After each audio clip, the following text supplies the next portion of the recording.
첫 번째 노트입니다. 첫 번째 노트에서는 C++를 소개해 드리고요.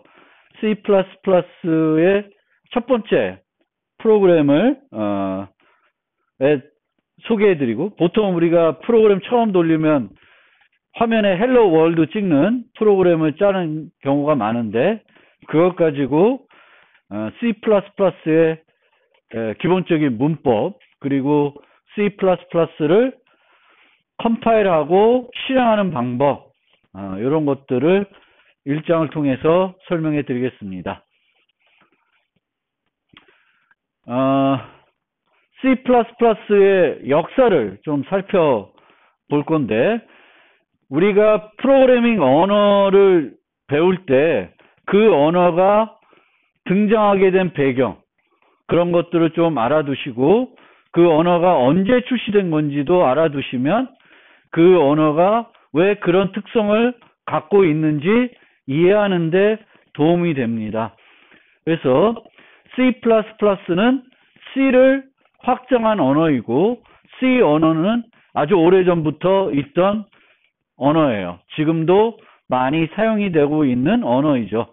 그리고 여러분들이 C는 배웠을 거예요. 그래서 C의 역사부터 간단히 좀 살펴보면은 알고 있겠지만, 이 C는 뭘 만들기 위해서 만들어진 언어이냐면, 일반 응용을 만들기 위해서 개발된 언어는 아니에요.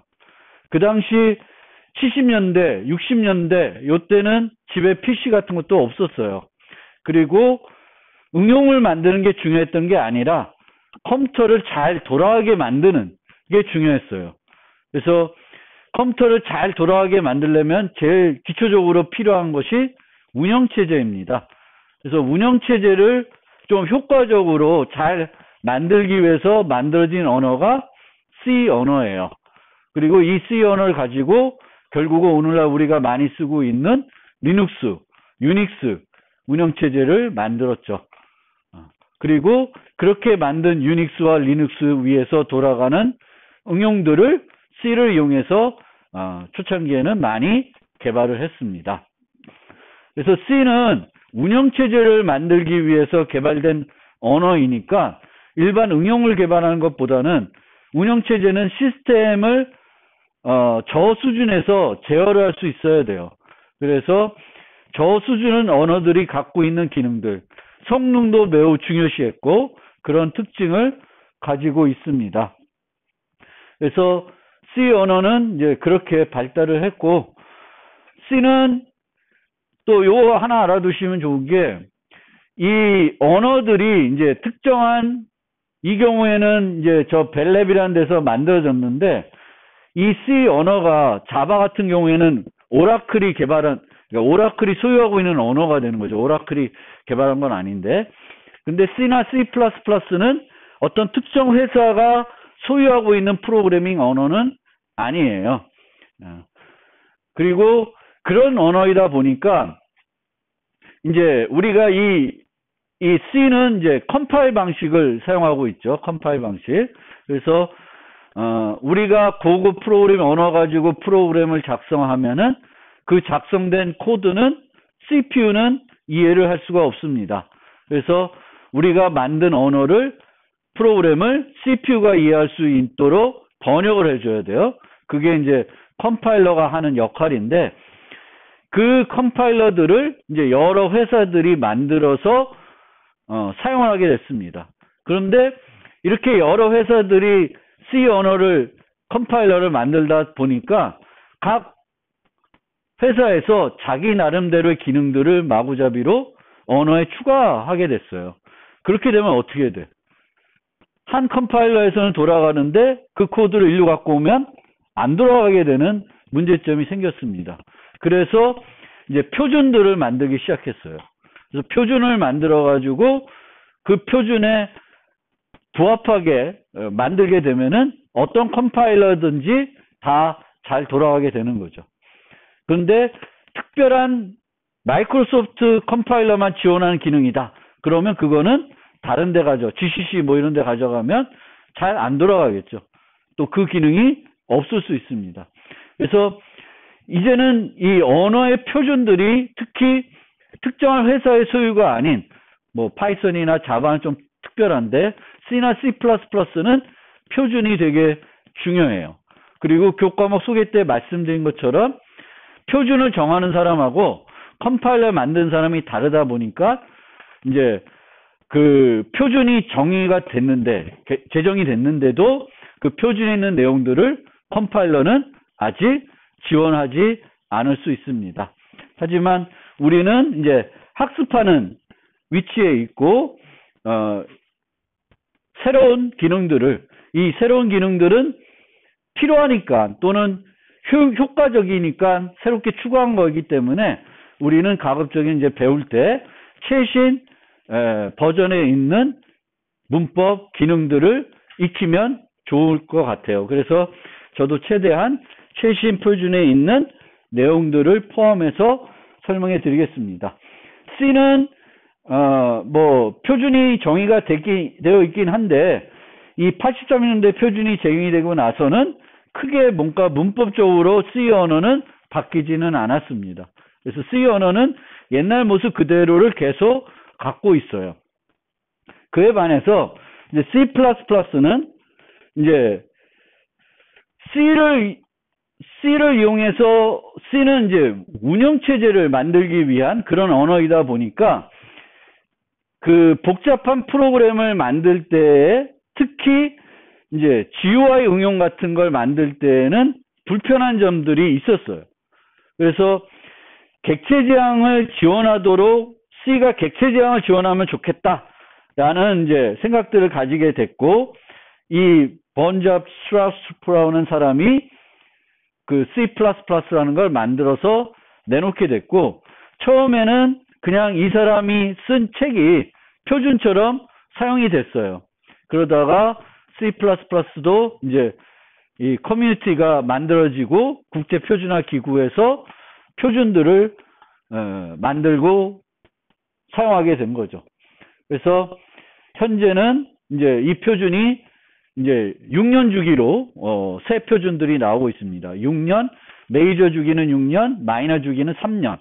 이렇게 해서 C++11부터를 우리는 모던 C++, 현대 C++라고 보통 얘기를 해요. 예전에 이제 썼던 C++랑 많이 이제 달라졌습니다. 그래서 최근 기능들, 또 좋은 기능들이 다른 언어에만 있던 기능들을 많이 수용해가지고 C++가 이제 최신 다른 언어들과 비교해서 거의 똑같은 기능들을 다 갖추게 되는 거죠. 간단하게 우리가 그 히스토리를 보면 이 C++가 이 사람이 만들었는데 이게 언제 이렇게 활성화가 됐냐면은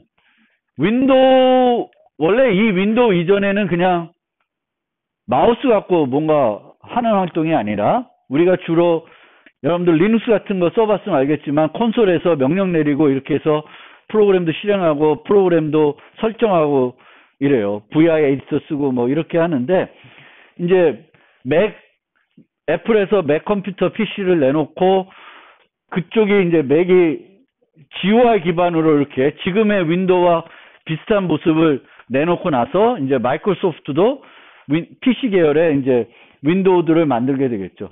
그래서 이 윈도우 PC들이 이제 각 집에도 보급되고 여러 가지 많이 보급되면서 그 당시에 이제 컴퓨터 그 소사이티에서는 가장 필요했던 게 저 윈도우에 돌아가는 소프트웨어들이에요.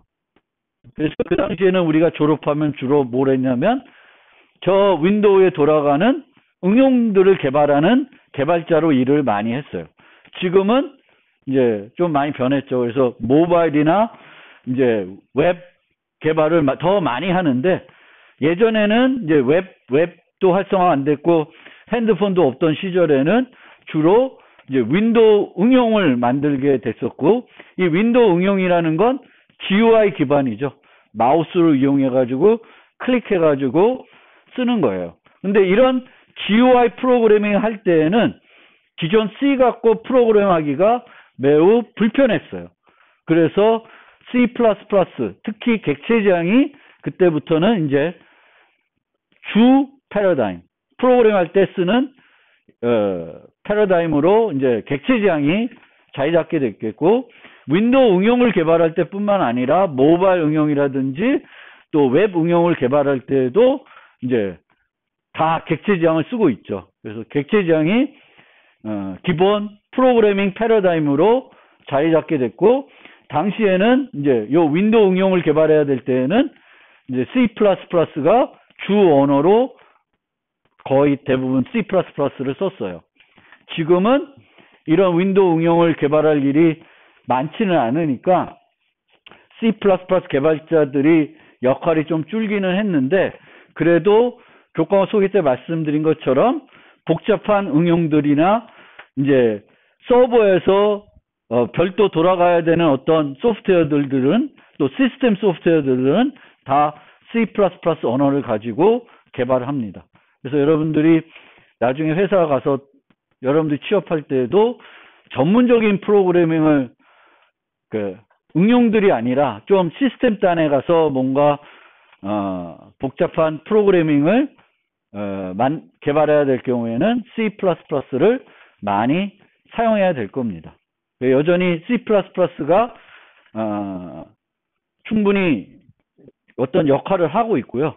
또 여러분들이 이제 프로그래밍 연습할 때 이제 프로그래밍 경시대 문제 같은 걸 많이 풀어볼 거고, 요즘은 또 코딩 테스트 같은데 많이 하잖아요. 회사 같은 데서 카카오도 하고 배민도 하고 그런 것 같은데, 카카오는 이제 거의 블라인드 면접이라서 그 코딩 테스트만 통과하면은 학교도 잘 안 보고 이제 채용이 되더라고요. 그래서 여러 선배들 중에서 카카오 그 코딩 테스트 통과해서 취업된 선배들이 있는데, 그럴 때도 이제 그런 기출 문제 풀 때도 C++로 풀면 좀 더 편리할 수도 있어요. 왜냐하면 다른 언어들은 쓰기는 쉬운데 성능이 안 좋다 보니까 나름대로 이제 뭔가 코딩할 때 고민해야 될 게 더 많은 것 같긴 해요. 그래서 하여튼 C++를 나름대로는 좀 잘 알아두시면 크게 도움이 될 것입니다.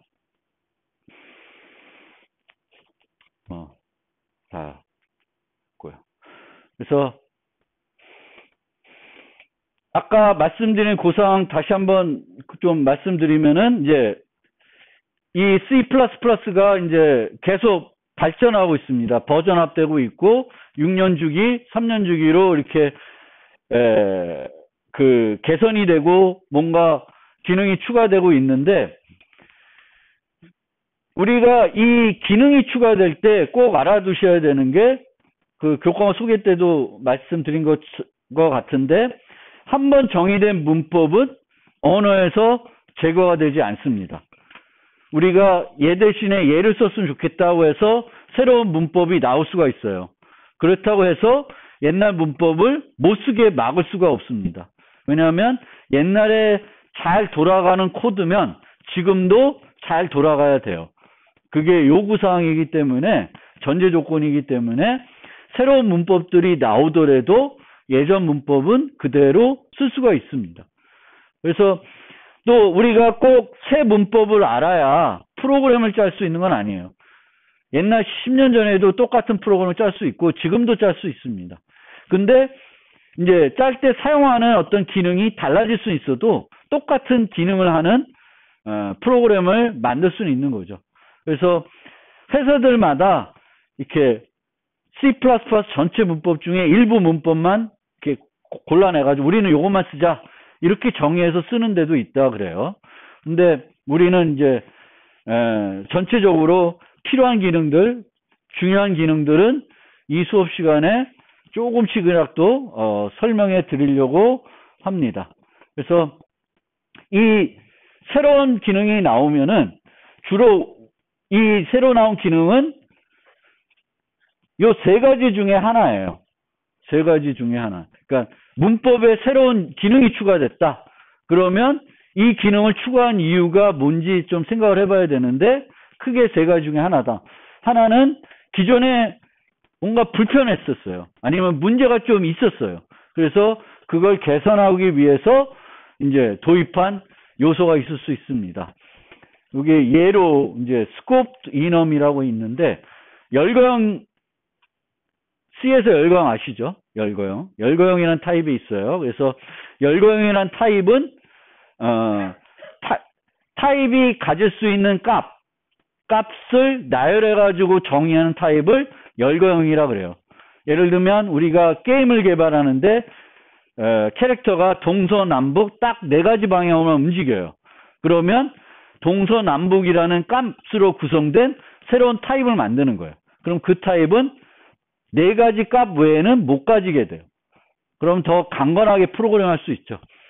그렇게 쓰지 않고 인트로 쓸 수 있는데 인트를 잡으면 0, 1, 2, 3 4가지 값만 갖는 게 아니라 딱 여러 값들을 가질 수가 있는 거죠. 그러면 오류 처리를 많이 해줘야 되는데 열거형을 쓰면은 편하게 쓸 수 있는 거죠. 그래서 우리가 어떤 내가 새로운 타입이 필요한데 그 타입이 갖게 되는 값이 되게 적어요. 그러면 열거형을 새롭게 정의해서 많이 씁니다. 근데 C에서의 열거형은 이제 여러분 C를 배웠으니까 이놈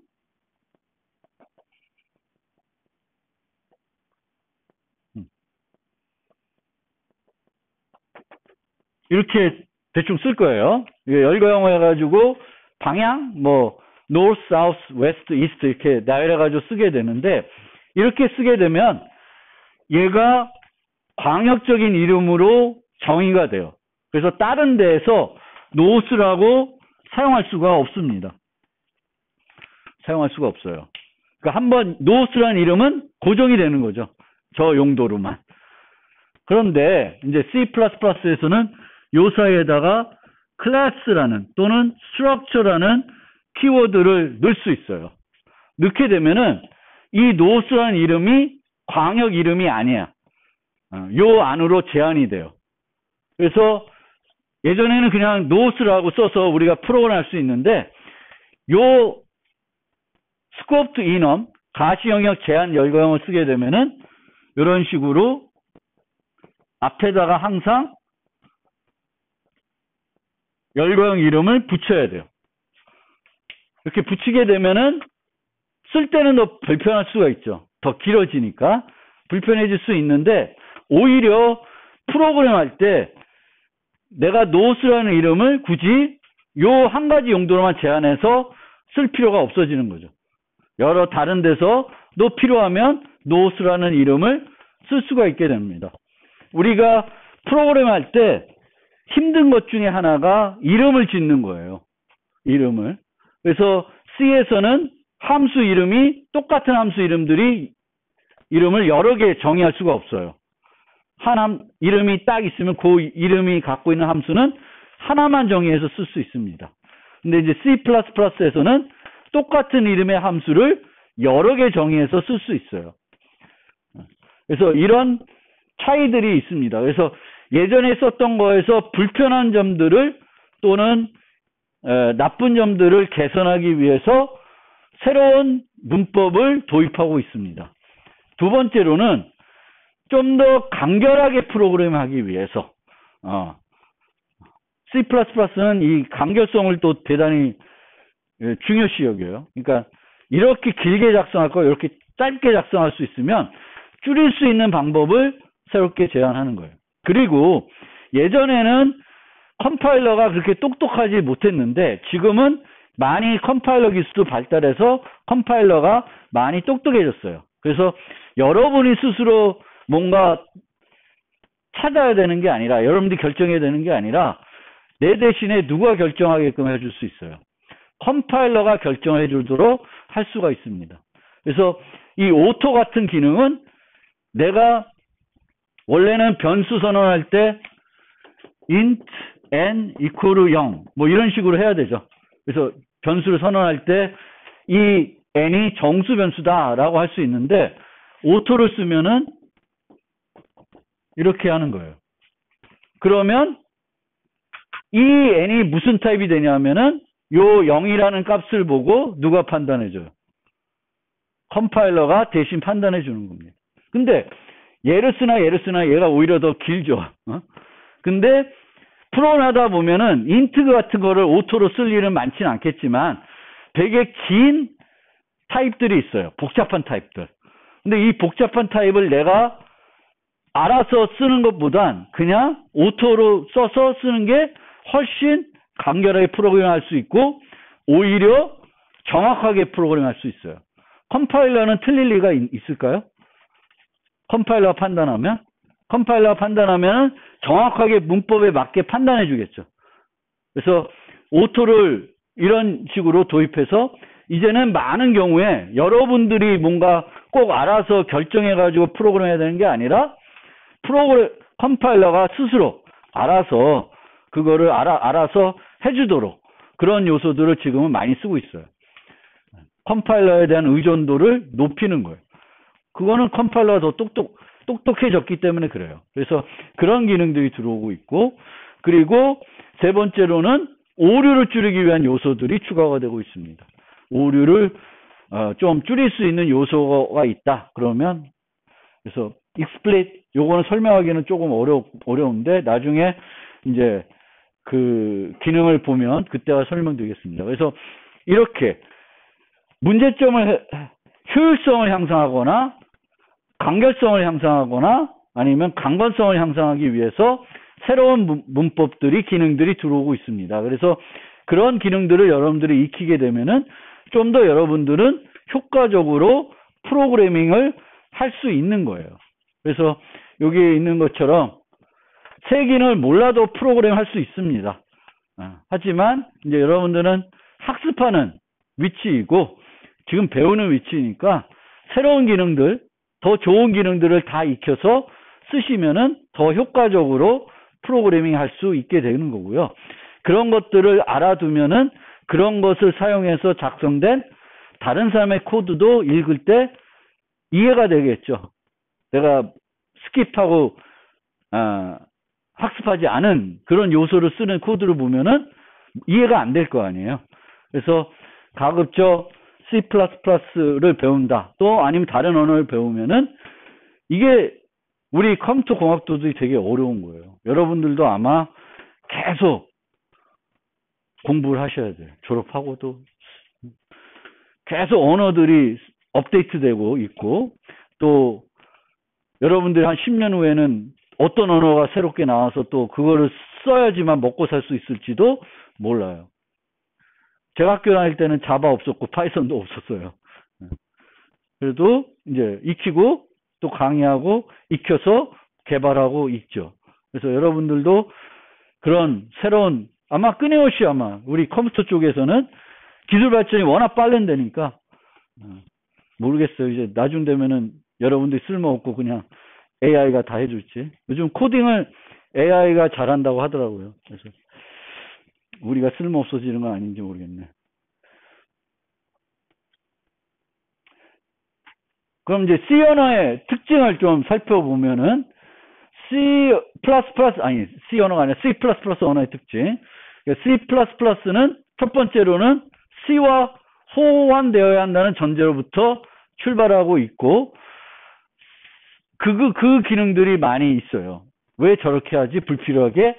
그러면 많은 경우에는 그렇게 불필요하게 하는 이유는 C와 호환이 돼야 되기 때문에 그렇게 하는 부분들이 많이 있습니다. 그런 건 또 나타나면 또 설명드릴 거고요. C와 마찬가지로 번역 방식을 쓰고 있습니다. 실행 파일 만들어서 실행하는 방식이에요. 자바나 파이썬은 그렇게 하지 않죠. 자바, 파이썬은 실행 파일을 만들어서 하는 게 아니라 한 줄씩 번역해 가면서 실행하는 방식을 쓰고 있어요. 그래서 C++는 예전의 C와 동일하게 번역 방식을 쓰고 있고 그 다음에 C++를 만든 중요한 계기는 객체 지향을 지원하도록 하고 있습니다. 그래서 객체 지향 패러다임을 가지고 OP, 객체 지향 프로그래밍을 할 수 있도록 해주는 언어예요. 그런데 계속 강조해 드리겠지만 객체 지향 프로그래밍을 한다고 해서 모든 요소를 프로그램의 모든 요소를 객체 지향적으로 만들어야 되는 건 아니에요. 객체 지향적으로 만들었을 때 효과가 있는 필요한 부분들만 객체 지형으로 만드는 거고, 그럼 객체 지형을 만들지 않는 건 뭐냐? 그냥 C처럼 함수 하나 만들어서 쓰는 거예요. 함수 하나. 그래서 모든 것들을 객체 지형으로 모델링 해야 되는 건 아니고요. C와 마찬가지로 저수준 프로그램을 지원하며 성능이 매우 우수합니다. 그리고 복잡한 문법을 가지고 있어요. 아마 여러분들이 사용하게 된 언어 중에는 가장 복잡할 거예요. 그래서 익히기가 좀 더 어려운데 제 입장에서는 오히려 파이썬이 더 어렵지 않나? 그렇게 생각해요. 파이썬은 쓰기는 편한데, 프로그램 할 때는 편한데 뭔가 최적화하려면 좀 짜증나고요. 그 기능이 왜 그렇게 돌아가지 이해하려면 더 어려워요. 오히려 C++는 문법이 복잡하더라도 제가 왜 저렇게 하고 있지는 좀 공부하면은 이해는 돼요. 근데 파이썬은 잘 이해가 안 되더라고요. 그래서 오히려 파이썬이 더 그런 것 같고요. 자, 그러면 이제 C++ 특징 역사 간단히 이제 설명드렸고, 본격적으로 이제 사용하는 방법, 프로그램을 만드는 방법을 좀 설명해 드리겠습니다. 그래서 우리는 코드를 작성해야 되겠죠. 이제 프로그램을 작성하고 싶으면. 그래서 C++에서는 두 종류의 파일을 만들어 가지고 프로그램을 만들어요. 헤더 파일, 소스 파일. 그래서 보통 여러분들이 어떤 아이디를 쓰든 간에 또 어떤 언어를 쓰든 간에 보통 처음에 만드는 게 프로젝트를 만들 거예요. 그리고 그 프로젝트 안에다가 여러 파일들을 만들고 이제 그 프로그램을 개발하게 되겠죠. 근데 여러 파일들을 만드는데 이 여러 파일들을 있을 때 C와 C++는 한 프로젝트에 여러 파일들이 있어도 메인은 몇 개 있을 수 있어요. 하나만 있을 수 있어요. 즉 프로젝트를 만들어서 결국은 뭘 하나 만들고 싶은 거냐면 실행 파일 하나를 만들고 싶은 거예요. 다른 언어는 이렇게 번역 방식이 아닌 것들은 이제 그렇게 하지 않아요.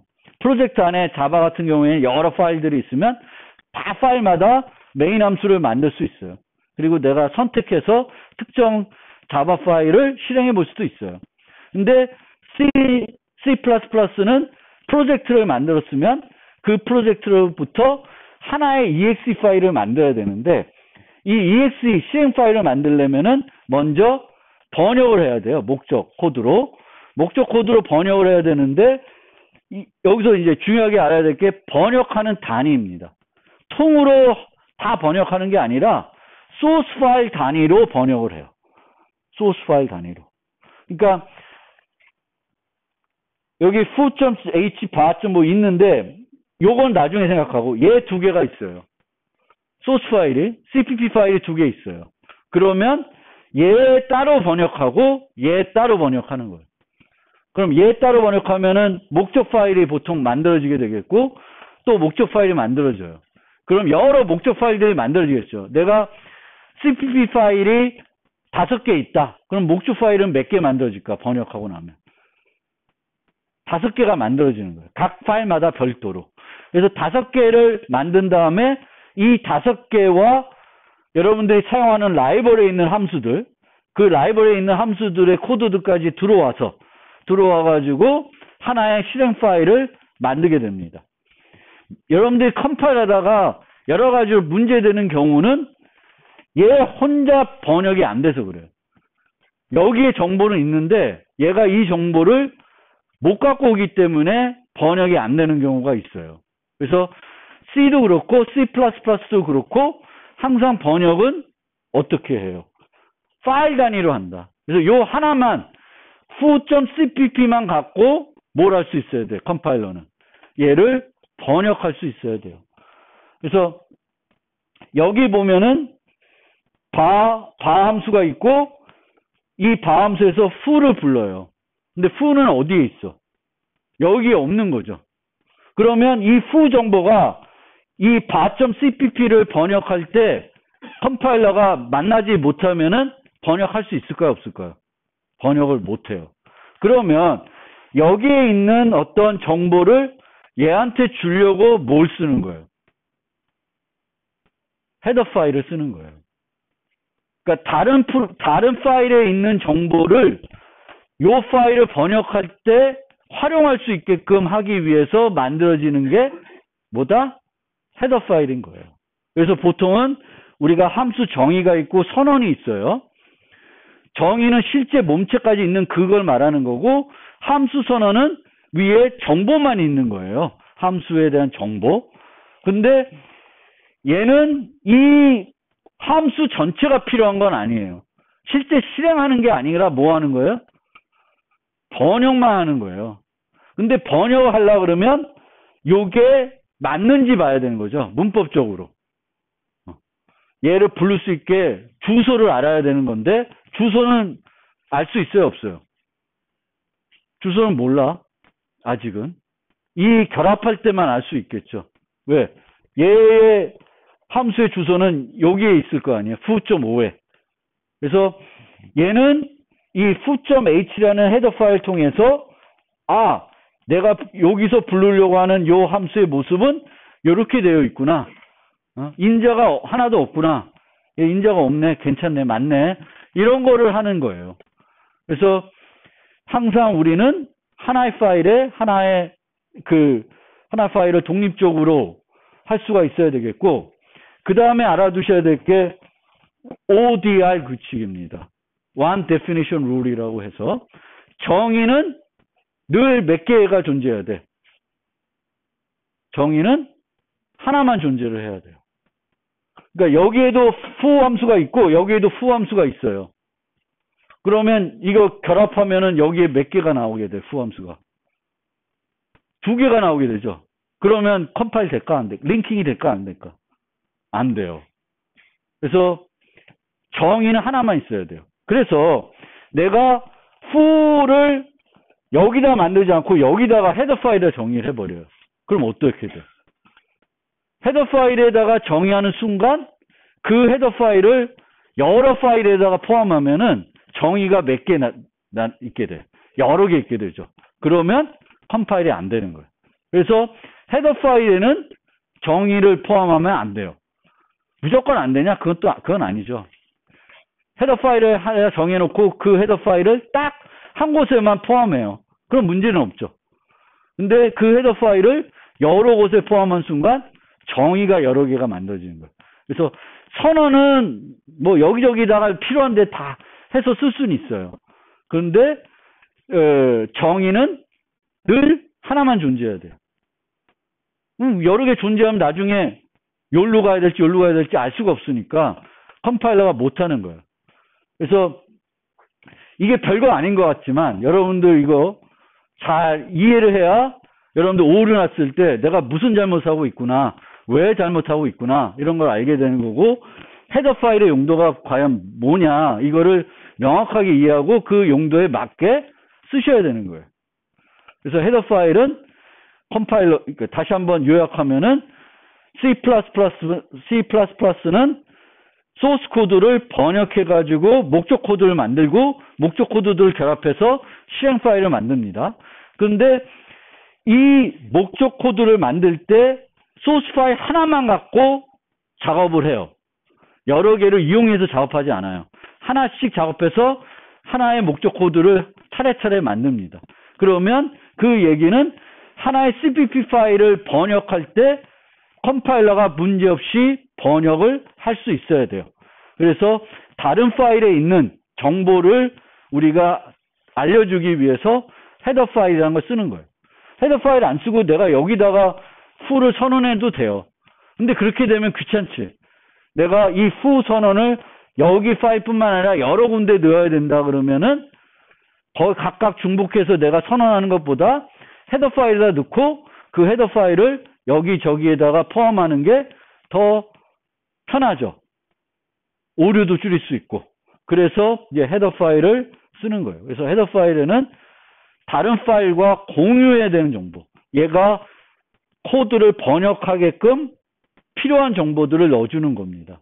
헤더 파일에. ODI, 그치? 이렇게 잘 이해해 주시면 되겠고. 실제 소스 코드의 구조를 좀 보여드리면은, 이제,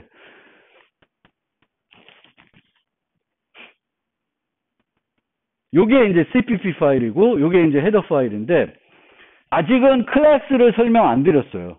근데 나중에 우리가 이제 객체 지향으로 클래스를 정의하게 되면은, 클래스의 정의는 보통 이렇게, 헤더 파일에다 하고, 이제 소스 파일에는 이제 여기에 있는 요 함수들을 정의한다든지, 메인을 정의한다든지, 일반 함수들은 이런 CPP 파일에 넣게 됩니다. 근데 여기 헤더 파일에 보면은 요 샵으로 시작되는 문장들을 우리가 뭐라 그래요? C에서 샵으로 시작되는 거. 얘는 일반 프로그램 문장이 아니에요. 얘를 우리는 전처리 문장이라 그래요. 그래서 C는 컴파일 할 때 C++ 마찬가지인데, 컴파일러가 먼저 번역하는 게 아니라 프리프로세서, 전처리기라는 게 따로 있어요. 그래서 그 전처리기가 한번 전처리 작업을 해요. 그 다음에 그 결과를 갖고 컴파일러가 번역을 합니다. 제일 대표적으로 우리가 많이 쓰는 전처리 문장이 요 sharp include죠. 아니면 sharp define. 요 두 개를 많이 쓰는데, 요 include는 헤더 파일을 포함하는 거예요. 그럼 헤더 파일 포함하면 실제 뭘 할까? 요 소스 파일에 이 헤더 파일을 여기다가 덤핑, 그냥 복사해서 넣는 거예요. 우리는 요 한 줄 쓰지만 컴파일러는 얘를 번역할 때 어떻게 해요? 이 파일에 있는 내용 전체를 여기다 넣고 번역을 하는 거예요. 그런데 여기 보면은 if not define, define 뭐 이렇게 돼가지고 이렇게 되어 있어요. 그래서 요게 보호막이라 그래요. if not define, define and if 여기가. 그래서 이 보호막은 뭐냐면은 얘가 여러 번 포함될 수 있죠. 여러 번. 헤더 파일을 여러 파일에 넣을 수 있어요. 그건 문제가 안 돼. 그거를 얘가 해주는 건 아니에요. 그 역할은 아니에요. 얘는 무슨 역할이냐? 번역을 어떻게 해요? 파일 단위로 번역한다고 그랬죠. 근데 파일 단위로 번역하는데 하나의 파일을 번역할 때 이 내용이 한 번만 들어오는 게 아니라 우리가 어떻게 맞냐에 따라서는 여러 번 들어올 수 있어요. 그 여러 번 들어오는 걸 막기 위해서 이렇게 하는 거예요. 그래서 한번 디파인이 안 돼 있으면은 얘를 디파인 해가지고 얘를 넣게 되겠고, 그 다음부터는 어떻게 돼? 얘가 디파인이 되어 있기 때문에 이 부분은 무시가 되겠죠. 무시가 되는 거예요. 그래서 요 보호막은 아까 말씀드렸던 TU, Translation Unit, 한 파일 단위로 번역하기 때문에 한 파일을 번역할 때 똑같은 헤더 파일이 여러 번 들어올 수가 있어서 그거를 막기 위해서 하는 거예요. 막기 위해서 합니다. 그리고 그 ODR과 관련해서 한 가지 더 설명드리면은 나중에 또 설명드리겠지만 inline이라는 함수가 있어요. inline. 얘는 함수 정의가 어디에 와 있어요? 헤더 파일에 있죠. 근데 헤더 파일에 있으면 안 된다 그랬죠. 제가. 근데 클래스 내부에 이렇게 이제 함수를 우리가 정의할 수 있어요. 클래스의 특성상. 근데 이렇게 정의하게 되면 이 함수는 자동적으로 inline 함수가 돼요. inline 함수. 그럼 inline 함수는 뭐냐? 보통의 함수는 우리가 호출하면은 글로 왔다가 쭉 실행하고 다시 되돌아오죠. 그러니까 함수가 저기 있고 여기 있으면 여기로 갔다가 다시 오는 거예요. 근데 inline이 되면은 일로 갔다가 오지 않고 이 코드를 어디다 넣어요? 요 위치에다 넣어버려요. 누가 넣어줘? 컴파일러가 넣어주는 거예요. 그러면 뭐가 좋아질까? 예, 성능이 좋아지는 거예요. 근데 성능이 좋아지는데 뭐는 커질까? 용량? 프로그램의 크기는 커져요. 왜? 얘가 계속 중복되어 있으니까 코드가 인라인으로 들어가면 커져요. 인라인이 아니면 요 코드 여기 있고 요 코드 여기 있으니까 여기 갔다가 쭉 실행하다 다시 일로 오겠죠. 근데 얘가 여기 없어요. 여기 있어요. 그러면 이제 코드는 그 인라인 돼 있는 데다 다 들어가 있으니까 파일은 커질 수 있는데 성능은 좋아질 수 있어요. 그래서 아주 작은 함수들은 인라인 함수로 만들어 버리면 이제 넣어줄 수 있는 거예요. 근데 컴파일러가 인라인 함수가 인라인 돼서 넣어주려면은 코드를 만들 때 넣어줘야 되죠. 근데 아까 뭐라 그랬어요? 번역을 어떤 단위로 해요? 파일 단위로 한다 그랬죠. 그럼 이 파일을 번역하면서 인라인으로 그 함수 넣으려면 뭐가 필요해? 함수의 선언만 필요한 게 아니라 이제는 뭐가 필요해요? 함수의 정의가 필요해요. 그래서 인라인 함수들은 ODR 규칙에 영향을 안 받습니다. 오히려 인라인 하러 함수를 인라인 하고 싶으면은 그 함수를 어디다 선언해야 돼? 헤더 파일에 해줘야 돼. 왜냐하면 걔가 헤더 파일에 있지 않으면 인라인 하고 싶어도 할 수가 없어요. 정보가 없으니까. 그래서 인라인 하는 함수가 있고 원래 보통은 인라인 할지 말지는 우리가 결정하면 안 돼. 누가 결정하면 돼? 컴파일러가 대신 해주면 되는데 컴파일러 최적화하는 과정에서.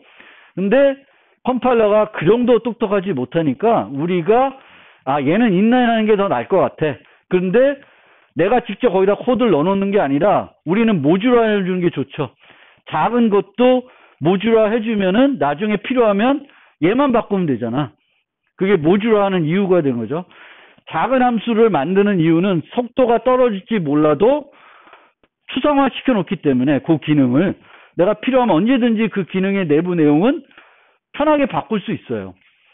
그래도 속도가 필요하면 인라인으로 가는 거예요. 그래서 앞에다 인라인 수식해가지고 함수를 만들 수도 있는데 이 인라인 함수들은 ODR 규칙에 영향을 안 받고 오히려 인라인으로 함수를 넣고 싶으면은 그 함수는 어디다 정의해야 돼? 헤더에 정의해야 돼. 헤더에 정의하면서 앞에다가 뭐라고 수식해줘? 인라인을 써줘야 돼. 인라인을 안 써주고 헤더 파일 넣으면은 ODR 규칙에 위배가 되는 형성이 되는데 함수를 헤더 파일에 정의하고 인라인이라고 붙여주면은 이제 컴파일러가 인라인 하도록 노력을 합니다. 근데 컴파일러는 그 정도는 똑똑해요. 얘를 늘려다 보니까 너무 덩치가 커서 인라인 하는 게 바람직하지 않아. 그럼 안 해요. 그거는 또 다시 처리해가지고 내가 인라인 하라고 요구했지만 안 해줍니다. 그래서 그거는 컴파일러가 한번 판단을 해요. 여러분이 인라인 하라고 막 100줄짜리를 인라인 하라고 거기다 인라인을 만들어 놨다고 해서 그게 인라인 되지는 않습니다. 그러니까 그 정도는 또 컴파일러가 판단을 합니다. 그래서 말씀드린 것처럼 이제 빌드하는 과정. 빌드라는 개념은 아무것도 안 한 상태에서 실행 파일까지 한꺼번에 만드는 거 우리가 빌드한다 그래요. 컴파일, 그 다음에 링킹 하는 건데 그거를 다 하는 거예요. 그래서 보통 우리 IDE에 보면 빌드라는 메뉴가 있으면 이 빌드는 그 전체 과정을 다 하는 거예요. 한꺼번에. 보통은 원래는 프리프로세서하고 컴파일하고 링킹 해가지고 실행 파일 만드는데 빌드 한다는 건 그거를 다 한꺼번에 한 번에 하는 거예요. 그래서 단계가 전처리기를 이용해서 소스 파일을 처리하고요. 그 다음에 컴파일을 이용해서 목적 파일을 만드는데 제일 중요한 거 여기가 알아두셔야 될 게 파일 단위로 번역한다. 그리고 ODR이라는 규칙. 그리고 조금 더 이해하시려면 인라인 함수라는 개념. 그거 이해하면 되겠고 그 다음에 이제 그 목적 파일들이 있으면 그 목적 파일들을 결합해서 최종적으로 실행 파일을 만드는데 이때 내 것만 가지고 만들지는 않고 또 뭐가 들어가요? 라이브러리에 있는 코드가 같이 들어와서 exe 파일 만드는 거예요. 여러분들이 printf를 썼다. 그럼 그 printf 코드가 있어야 되죠. 내 exe 파일에. 그렇죠?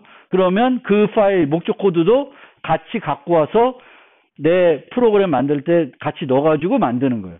그럼 내 프로그램 안에 그 코드 안에는 무슨 코드도 들어가 있는 거예요. printf, scanf 뭐 이런 것도 다 들어가 있는 거예요. 그래서 여기서는 내 것만 아니라 라이브러리의 목적 파일들까지 같이 결합돼서 하나의 만들게 되겠고, 이 실행 파일을 생성하기 위해서는 반드시 또 뭐가 있어야 돼요?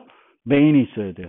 메인이 없으면 링크에서 에러 날 거예요. 메인이 없다. 이런 에러가 납니다.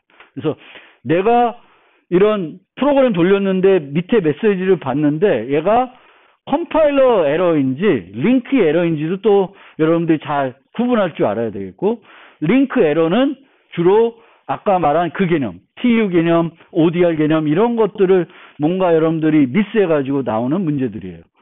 그래서 그런 문제랑 내가 스펠링이 틀려서 문법 오류 난 거랑은 전혀 다른 거죠. 그래서 그걸 구분해서 여러분들이 잘 알아셔야 되겠고, 그렇게 exe 파일 만든 다음에는 실행을 우리가 하면은 그 실행을 통제하는 거는 운영체제가 하는 거예요. 자바 같은 경우에는 우리가 실행을 하면은 운영체제가 하는 게 아니라 특수한 소프트웨어들이 하는 거예요. 그래서 그건 달라요. 그렇게 다르고요. 시간 관계상 여기까지 하고 잠깐 쉬겠습니다.